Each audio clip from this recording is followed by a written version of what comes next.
Okay, I seriously love science, and there are so many cool words in science, and that was the inspiration for this video. I just want to share some of these amazing, super cool words with you. So we're going to talk about 5 today.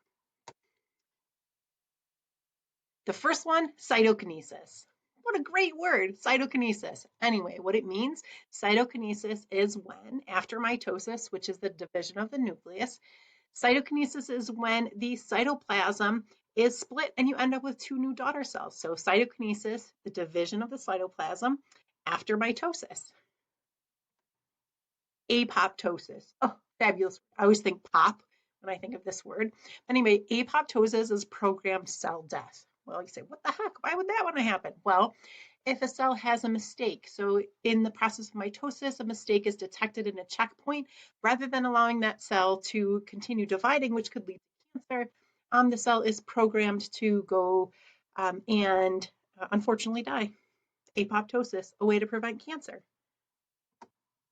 Saponification, literally probably my favorite chemistry word. Saponification is the process of making soap. You use a fat and you use a base, aka lye, and you create soap. Sphygmomanometer. Let me say it again. Sphygmomanometer. You've probably seen one before. It's the device or instrument used to measure your blood pressure. Sphygmomanometer. Long word, super cool. Masticate. Oh, how cute is this bunny? Masticate means to chew. Okay, so you can show your smarts and use one of these super cool science words. If you have another suggestion for a science word for me to include in an upcoming video, like, comment with some suggestions. Look for more parts in the future. Thanks for watching.